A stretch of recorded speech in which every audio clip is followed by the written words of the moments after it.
Hello, my name is Susanna Lyons and you're listening to Leave It to the Experts. This is From The Wire, spoken versions of selected articles from 360 Info's special reports. Today I'm reading Cockroaches Can Teach Us Plenty About Eating Well by David Raubenheimer from the University of Sydney, part of our special report on sustainable gastronomy.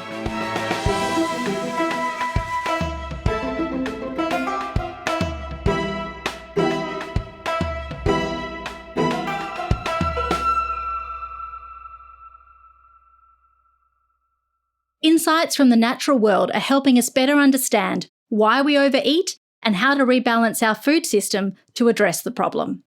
You may have more in common with cockroaches than you realise. In an experiment, researchers first manipulated cockroach diets so they were either being fed exclusively a high-protein, high-carbohydrate or a near-balanced food, putting them in different states of nutritional imbalance. Then they were given access to all three foods, enabling them to mix whatever diet they wished. Amazingly, all three groups of cockroaches selected just the right combination of the three foods to rebalance their diets and then continued to eat according to that ratio. What this tells us is that cockroaches, and the 40 or so other animal species the researchers have studied, have not just a single appetite, they have appetites that make them hungry for specific nutrients depending on what they need at a given time. And interestingly, humans have these nutrient-specific appetites too. It's insights like this, gleaned from the natural world, that are helping us better understand why we overeat and how imbalances in our modern food system are contributing to the problem. A food system is an immensely complex set of interacting factors that surround every food and meal that we eat. Broadly speaking, food systems can be partitioned into those factors that influence what we eat, such as the availability, tastiness, and affordability of different foods, and those factors that are influenced by what we eat, such as the economic and environmental consequences of our dietary choices. One of the greatest challenges we're facing in Australia and globally is that the factors that influence what we eat are configured in such a way that some outcomes are optimised at the expense of others. The production and marketing of foods, as well as the policies regulating these, are optimised for economic benefit, often at a cost to the environment and public health. We need to find a way to rebalance the food system. And to do that, researchers are turning to what we might learn from how other species navigate the complexity of natural food systems, ecosystems, and how these findings apply to our own species. For example, in their research on our closest living cousins in the wild, other primate species, they found that owing to natural ecological fluctuations, such as the changing seasons, primates are regularly stuck in imbalanced food environments that prevent them from eating a balanced diet. In such circumstances, most primates prioritise their intake of protein more strongly than the two other macronutrients we need, fat and carbohydrates. In other words, their appetites regulate their intake of protein more strongly than fat and carbohydrates, and as a result, on low-protein diets they will overeat fat and carbohydrates, and on high-protein diets they will undereat fat and carbohydrates. Humans also show protein prioritization, so we're no different to other primate species in that respect. Why this matters is it helps us understand in an entirely different way why it is that we overeat in our modern food systems.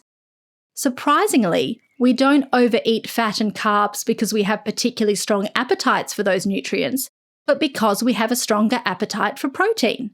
As we reduce the percentage of protein in our diets, to maintain our protein intake around normal levels, the amount of fats and carbohydrates we eat increases exponentially. It's not because there's something wrong with our biology that needs a pharmaceutical or other approach to deal with.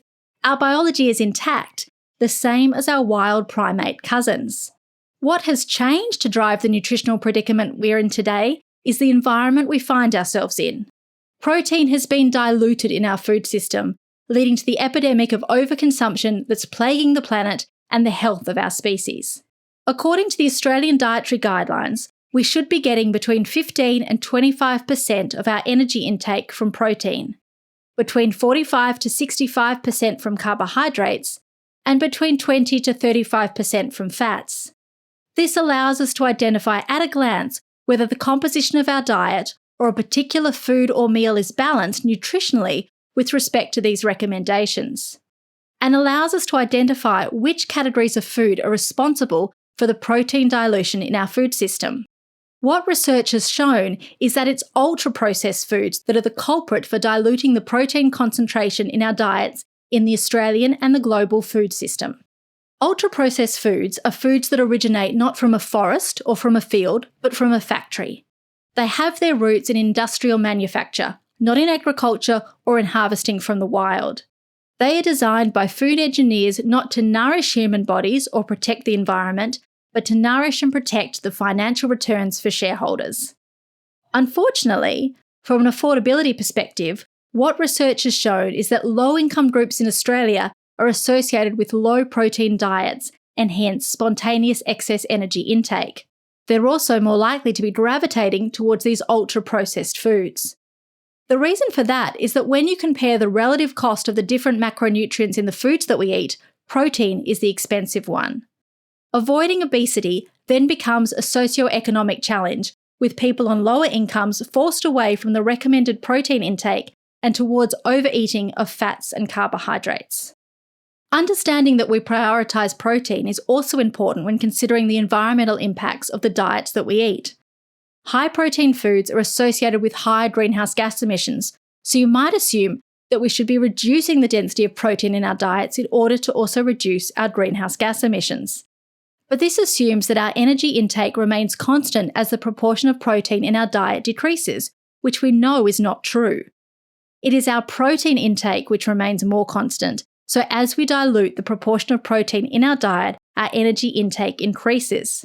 If we reanalyse the data in those terms, we find that reducing protein in the diet will reduce greenhouse gas emissions, but only if high-protein foods are replaced by real plant-derived foods, such as vegetables, grains, fruits, and pulses.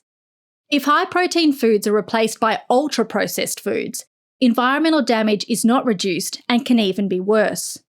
One reason for this is the energy used in the industrial production of ultra-processed foods. Another reason is their low protein content leads to overconsumption, and the production of each additional calorie eaten produces greenhouse gases. Real foods that are low in protein, such as vegetable and grains, are not overeaten in the same way because they contain gut-filling fibre. So ultra-processed foods are low in protein, high in energy, and damaging to the environment. And there's another problem. Their nutrient density is at an absolute rock bottom, whereas it's diets rich in whole foods that peak in these health-giving substances.